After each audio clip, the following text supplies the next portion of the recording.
Welcome to the video for Chapter 8 of the Cambridge Introduction to Sanskrit, which is going to teach you about absolutives, ta-Participles and infinitives, and the internal sandhi that is needed to form them.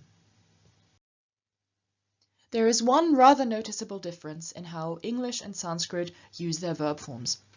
If I have a sentence in English that describes several actions, such as she leaves the house, goes into the forest and smiles, or after she left the house and went into the forest, she smiled, I would typically describe all of these actions, each of these actions, by means of finite verbs. She leaves, goes, smiles. She left, went, smiled.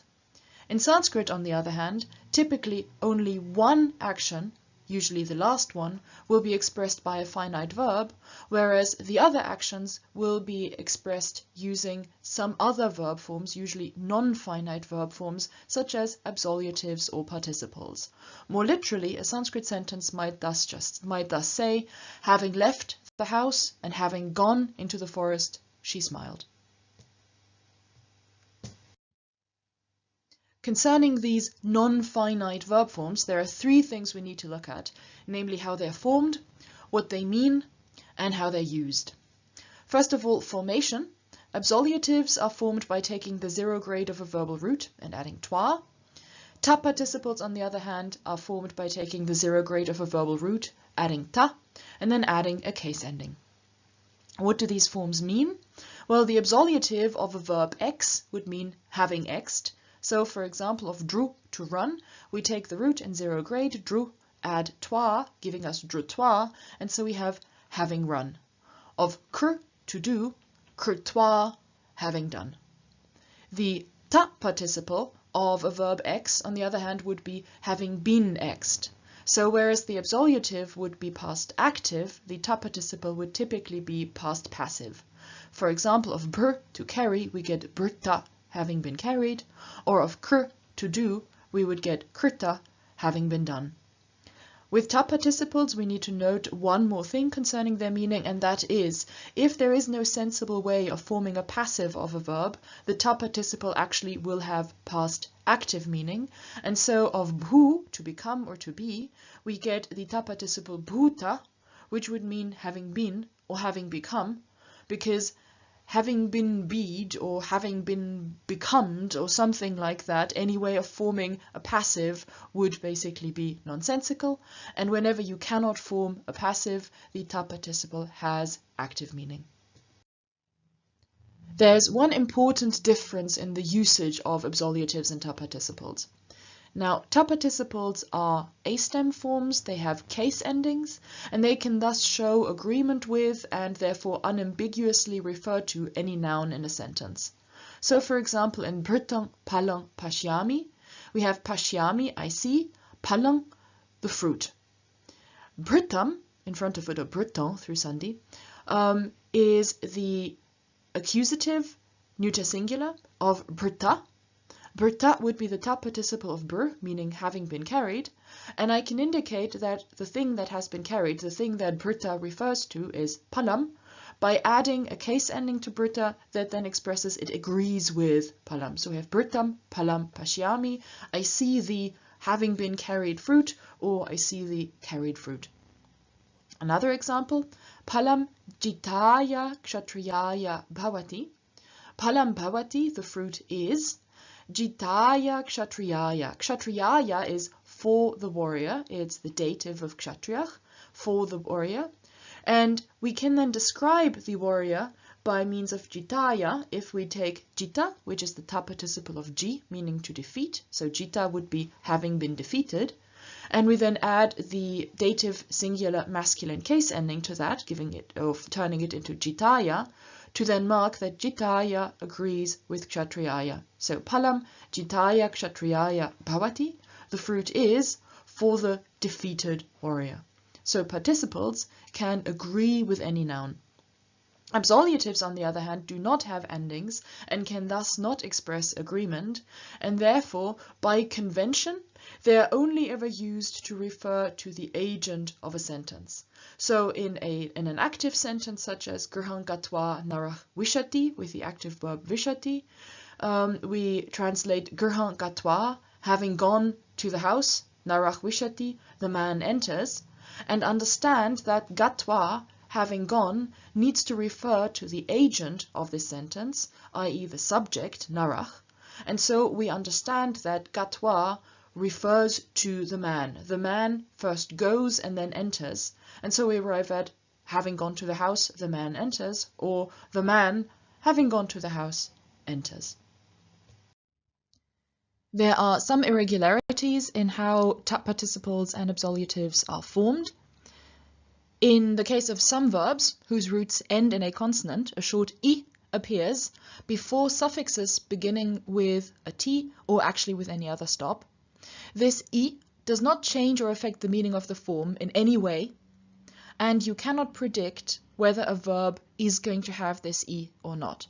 So, for example, of lik, to write, we have a ta-participle likita and an absolutive likitoire, so lik-i-ta and lik-i-toire. These just mean having been written and having written, so exactly as we would expect it. As said, the I is just a formal irregularity. It does not affect the meaning of the form in any way. If you're interested in why that I sometimes appears, there is a detailed note on that in chapter 21 in the book. Normally, you cannot predict whether a verb will have this I or not. However, in causatives and class 10 verbs, we do have some predictability, namely ta-Participles always end in ita and absolutives always end in ayitoire. So, for example, of pat, to fall, which is a class 1 verb, present tense patati, we get a causative patayati, causes someone to fall, makes someone fall. And of that, we have a ta-Participle patita, with the first syllable still in vrti, patita, having been caused to fall, and an absolutive patayitoire, having caused to fall. Another irregularity is that some verbs have guna of the root, not zero grade of the root, in their absolutives and ta-Participles. Which ones do that cannot be predicted. And also, again, this does not cause any change in the meaning of these ta-Participles or of these absolutives. And so this is relevant only in as far as it just should not confuse you. So raksh, to protect, gives us a ta-Participle rakshita. So both with the raksh, with the full grade, with the guna of the root and an I. And neither of those affects any change to the meaning of this ta-Participle. It's still past and it's still passive, rakshita, having been protected. And similarly with pat, to fall or to fly, we again have guna of the root, pat, and we have this I. And again, we don't have any changes to the meaning of the ta-Participle. Patita means having fallen or having flown, exactly as we would expect it, because remember, if you cannot form a sensible passive or a meaningful passive of a verb, the ta-Participle has active meaning. Another phenomenon that we need to take a closer look at in this context is sandhi. If you remember, sandhi literally means putting together, and it's a grammatical term used to talk about pronunciation changes that happen when either words are put together in the context of a sentence, or in the case of internal sandhi, when elements are put together to form a word. So, for example, when a suffix is added to a root, or an ending is added to a stem, and so on. In English, we have various examples of that. For example, the S at the end of he sinks to indicate third person singular, and at the end of cats, in order to indicate plural, is unvoiced. We have S and S, he sinks and cats, but in he sings and dogs, it's not a S, it's a Z, it's voiced counterpart. That's because this S in one case is preceded by an unvoiced sound, but the voiced Z is preceded by a voiced G. So here we have the same phenomenon that sounds standing next to each other can influence each other's pronunciation. Usually English does not write this down, does not render these pronunciation changes in writing. Sometimes, however, it does, especially in words that are inherited from Latin or Greek. So, for example, the little prefix in, meaning not or non, that we get in inevitable and inadequate, is written as impossible and improbable, with the N changing to the labial nasal M, in front of the labial stop p. So it's not impossible, but impossible. We have already seen one instance of internal sandhi in Sanskrit, and that was the change of n to n in words that contain a vocalic r, a consonantal r, or sh. What is relevant here is the sandhi before t. A lot of internal sandhi concerning consonants consists of sounds changing and becoming easier to pronounce together, and very often that happens by means of these sounds becoming more similar to each other. So for example, if you look at a T, that is a voiceless, unaspirated stop, and what we find happening in internal sandhi before T is that stops lose their voice, so also become voiceless. So for example, in front of a T, a D will change into a T, so a D will change into a T. A voiced D will lose its voice and turn into voiceless T. Similarly, a B will change into a P, again voiced becoming voiceless, and so on. Another change that we find that perhaps is a little less intuitive is that palatal stops in front of a T turn into a velar, and specifically they turn into the voiceless, unaspirated velar K. To look at a couple of examples, chid, meaning to cut, does not have an absolutive chid-toi, but rather the D changes into a T and we get chit-toi, which is much easier to pronounce. Of much, to release, we do not get the absolutive much-toi, but rather muk-toi, with a ch changing into a k, so muk-toi, having released. And of yuj, to join or to link, we have even more of a change happening. The j loses its voice in front of the unvoiced T, but also because j is a palatal sound, it doesn't just lose its voice, it also becomes palatal, so the j changes into a ch, and that ch changes into a k, and so we get from yuj, to join to link, we get yuk-toi, having been joined.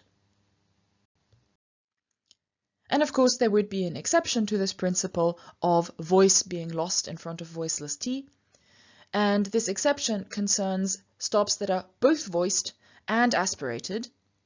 Now these do not lose their qualities, do not lose their voice and aspiration in front of the T, but instead they pass on both the voice and the aspiration to the T, so T becomes voiced and aspirated, so duh, and this original voiced and aspirated sound loses its aspiration. So for example, a duh becomes a duh, a buh becomes a buh. This probably is the case because bduh would be much more difficult to pronounce than bduh.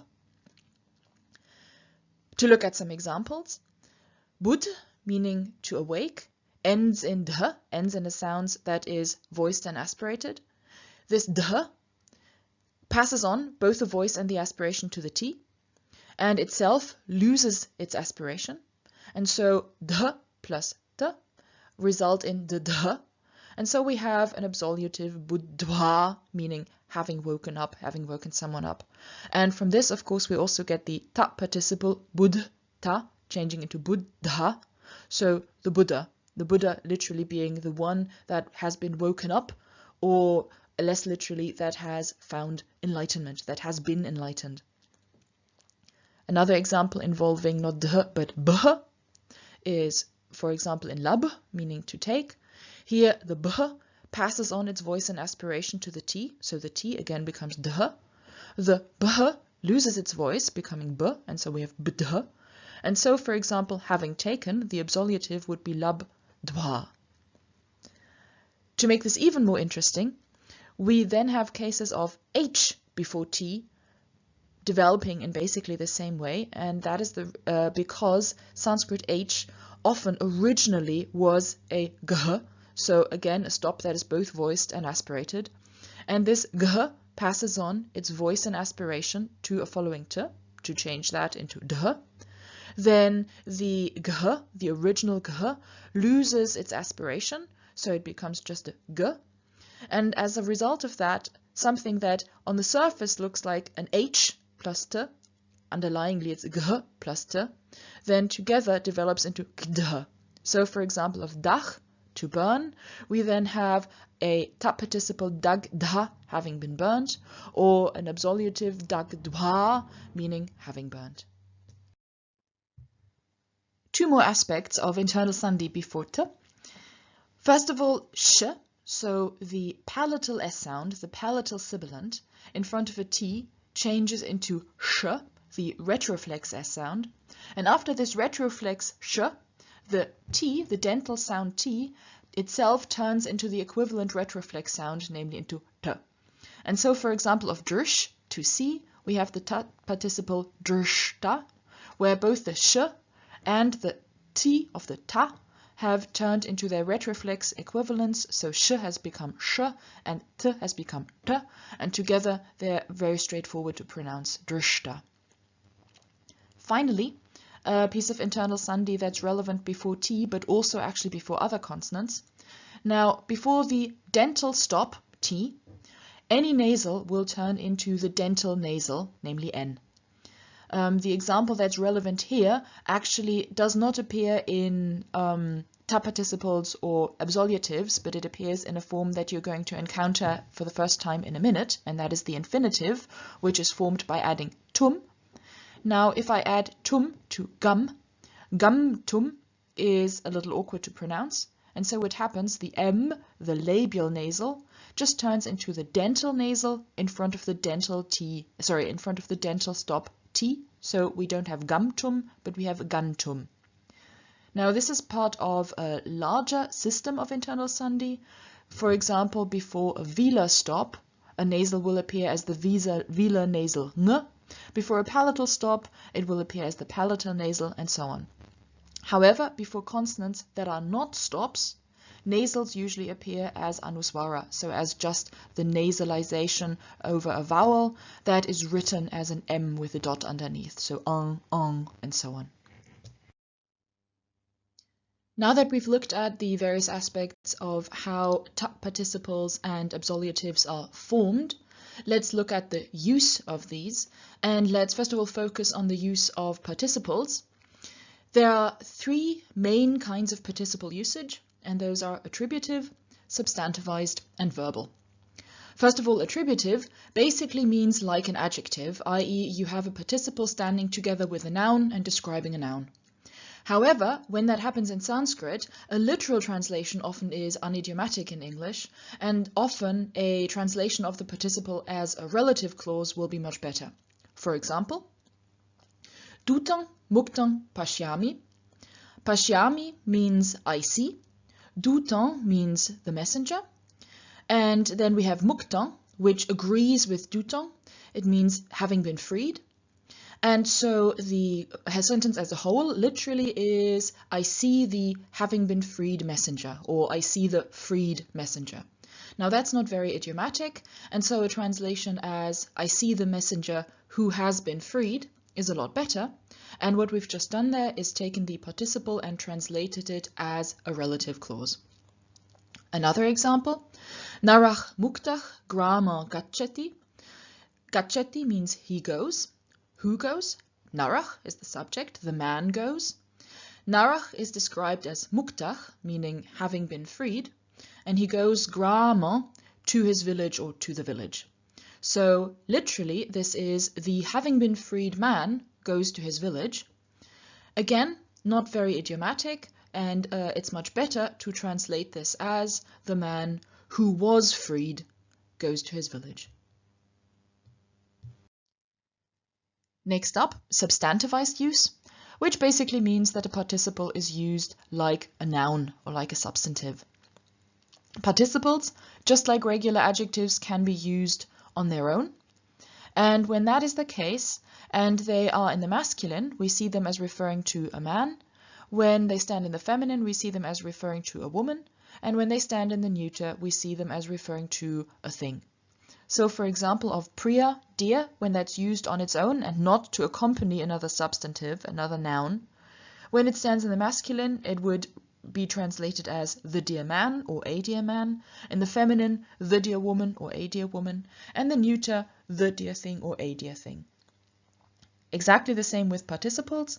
Mukta pashyati. Pashyati means he, she, it sees, so let's just translate it as he sees here. Muktam is the feminine accusative singular of mukta, means having been freed. And we don't translate this literally as he sees the having been freed feminine one, but instead the translation is he sees the freed woman, or even better, he sees the woman who has been freed. Finally, we have verbal use of a participle. This is when a participle is used instead of a finite verb, and we can recognize that this is what is happening whenever we have a sentence where there is no finite verb present. So, for example, if I have a sentence, narach purong gatach, then narach, plural men, purong, city, to the city, gatach, having gone, in the plural to agree with narach, then I cannot just translate this as the having gone to the city men, but rather I need to see that no, this is a complete sentence in itself, and the participle gatach, having gone, needs to be translated into English as a full finite verb, and so narach purang gatach would not be the having gone to the city men, but the men went to the city. The same works in the passive, puram drishtam. If that is used as a sentence of its own, as a complete sentence, then in English we need a finite verb. In Sanskrit there isn't one, we only have this ta-Participle here, drishtam. Puram means city, drishtam means having been seen or seen. We can't translate this as a complete sentence, the city having been seen. No, we need a finite verb, so this would then be the city was seen. Now, when you have a passive verb, you may want to express by whom something was done. So, for example, by whom the city was seen. And in Sanskrit, you can do that by means of a noun standing either in the instrumental or in the genitive case. So, for example, narena or narasya ashvach drishtach. Drishtach means having been seen. It's the ta-Participle of drish. And here we have it in a sentence that does not have a finite verb, so this participle into English needs to be translated as a finite verb, not having been seen, but it was seen. What was seen? Ashvach drishtach, the horse was seen. By whom? Narena or narasya, the word nara, man, either in the instrumental or the genitive case. In both of these we need to translate into English by the man or by a man, and so the whole sentence is narena or narasya ashvach drishtach, by the man or by a man the horse was seen. Now that we've finished looking at the various usages of the forms introduced at the beginning of the chapter, let's look at one more form, one more non-finite verb form, and this is the infinitive. Its meaning is to do, to run, to eat, and so on. And it is formed by adding the suffix tum to the verbal root in guna. So, for example, ni, meaning to lead, gives me the guna ne, and then I add tum to that to give me ne tum, which would be the infinitive of ni. Similarly with shru, put that into guna, giving you shro, add the suffix tum, and you have shro tum, the infinitive, to here. In infinitives, we find the same formal variations as in ta-Participles and in absolutives. So, for example, sometimes an I appears in front of the tum suffix. Of pat, therefore, we have the infinitive patitum, to fall. Of bud, we have the same kind of buddha sandhi as we also saw in ta-Participles and absolutives. So, bud, the root ending in a voiced aspirate, causes the T of the tum to become voiced and aspirated itself, so to change into dum, and then the voiced aspirate at the end of the root loses its aspiration, and so instead of bud, we have bud. And finally the root appears in guna, so we have bod plus dum, giving us buddhum to understand. And finally, the behavior of nasals in front of stops is what we here see as well. So in front of the dental stop T, the labial nasal M at the end of gum changes into the dental nasal N, and so we have the infinitive gun tum to go. Now note that usually verbs form their ta-Participles, their absolutives and their infinitives in parallel. So for example, of pat, to fall, we have patita, patitwa, and patitum. And of bud, we have buddha, buddha, and bodhum, and so on. But of a very frequently used verb, namely bhu, we have the infinitive bhavitum with an I appearing and the guna of the root appearing in its pre-vocalic form, so not bo, but bhavitum, bhavitum, even though this verb has as its ta-participle and as its absolutive bhuta and bhutva. We need to look separately at the infinitives of class 10 verbs and of causatives because those are formed in a slightly different way. They are formed not on the basis of the root and guna, but you form them by taking the present tense stem minus the final a and by adding itum. So for example, of chintayati, he thinks, we have the infinitive chintayitum, and of the causative bharayati, he causes someone to carry, we then have the infinitive bharayitum. So you take the stem, chintaya, bharaya, you cut off the final a, and you add itum, giving you chintayitum and bharayitum respectively. Finally, how are infinitives used in Sanskrit? Well, it's fairly similar to what we find in English. They are used after verbs expressing to want to do something, to hope to do something, to intend or to go to do something, and so on. So, for example, nagaram gantum ichchami, I want to go to the city. Ichchami means I want to do what? I want to go, gantum. I want to go where? Nagaram in the accusative to the city. So nagaro gantum ichchami, I want to go to the city. That was it for this chapter. We hope that you found this video helpful, and if you have any comments or suggestions, we would love to hear from you. Please do write to us at ruppel@cambridge-sanskrit.org. And now, for your own work on this material, good luck and have fun!